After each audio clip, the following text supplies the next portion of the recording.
All right, today we're going to go ahead and talk about synthetic division. Like I said, we are skipping 3.3, which is long division. So just be aware of that. We're going to talk about long division next time. Now, something to note before I start talking about synthetic division is synthetic division doesn't work in every case, but long division does. So synthetic division is the faster method. However, it doesn't work every time. So that's why I'm still going to teach you long division next time. Now, synthetic division, like I say right here, like I have said right here, can only be used when dividing by x plus c or x minus c. So please note that c represents a constant. Now, just so you know, at any time in the lesson, if you need a little extra time to write things down, like your final answer at the very beginning of the problem, just let the sub know. Don't do it excessively. Just make sure you keep up and whatnot. But I can't judge how fast you will be writing anything down. So also be aware that I will be posting these to the website, so you can get the information there too if you need to. All right, so let's just make sure we understand what that means. So right here, does synthetic division work? Just want to make sure you understand when it does and when it doesn't. So when I say it's divided by x minus c, x plus c, we're just looking at what we are dividing by. So notice on this first one, it's in the form x minus c. C in this case is 2. So synthetic division would work on this one. However, on this next one, notice how there's a coefficient of 2 in front of the x. We want it to be a coefficient of 1. So we would not do synthetic division on that problem. And then on this last one, this is a quadratic, or our degree is 2. We want a degree of 1 with our divisor, so you would also not use synthetic division.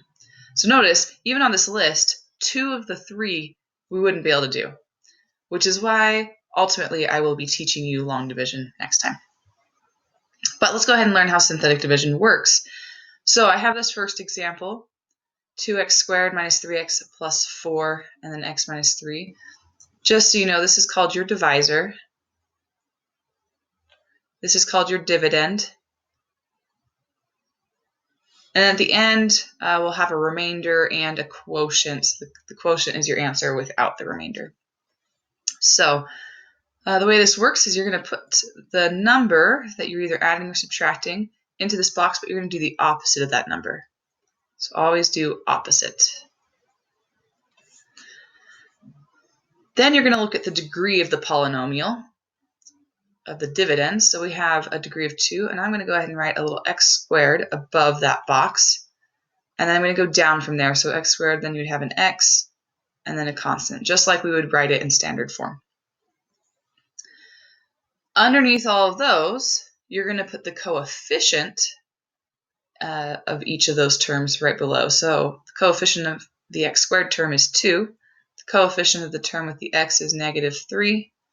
And the constant is 4.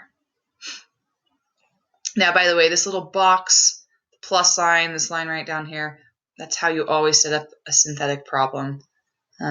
Just automatically do that every single time. Now, at this point, you're going to feel like this is kind of like magic.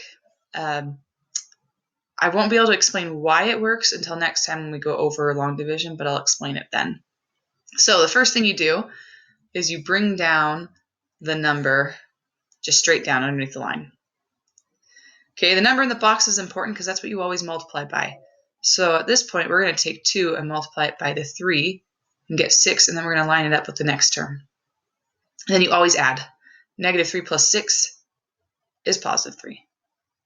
Then we do the same thing. 3 times 3 is 9. That's how I get this number right below the 4. Then I add straight down, and that's 13. All right, at this point, you go ahead and we write our final answer. But let me explain something before we write our answer. Now remember, we were dividing, and we were essentially dividing each term by an x ultimately, which means if I were dividing x squared by x, our final answer should be, our first term of our final answer should be x. So this 2 represents the coefficient in front of your x. So notice everything's going to go down 1. So if this was x squared, this is now x. This was x. This is now your constant. And then your last number should always end up being your remainder. So you would write your final answer as 2x plus 3. And you could certainly write, well, you can't, typically, I should say, you would write in elementary school a little r and then 13.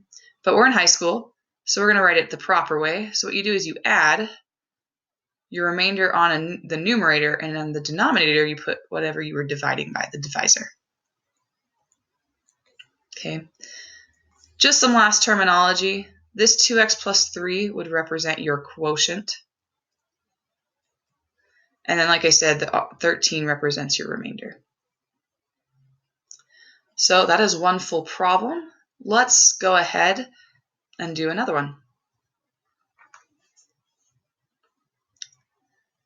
So if you need to take a pause so you can write it down, that's great. But I'm going to go ahead and start the problem. So first thing you do is you look at your divisor, put the opposite of that number in the box, so -4. Then I look at my highest exponent, which is to the 3rd power, and I'm going to put that right there. And then I go down every time, so it's going to be x cubed, x squared, x down to my constant. And then right underneath each one of those, I'm going to write the coefficients. So there's nothing in front of x cubed, which tells me it's a 1. It's implied there's a 1. The coefficient in front of x squared is 5. Coefficient in front of x is 4. And then our constant is 1. And then you're going to go ahead and first step is always drop the first number down. And then we multiply. 1 times -4, because -4 is in the box, is -4. And then I add. 5 plus -4 is 1. Then once again, 1 times -4 is -4, and then I add straight down and I get 0. 0 times -4 is 0. I add straight down and I get 1. And once again, I divided every term by an x, which means if this was originally x cubed, this goes down to x squared. We go down 1 exponent. This would be an x. This would be our constant, and then this would be our remainder. So I would write my answer as x squared plus x, and then plus, I'm skipping the constant because it's 0. I don't need that. So I'm going to go to the remainder. The remainder would be 1 over, and remember, you always divide it by the divisor, so x plus 4.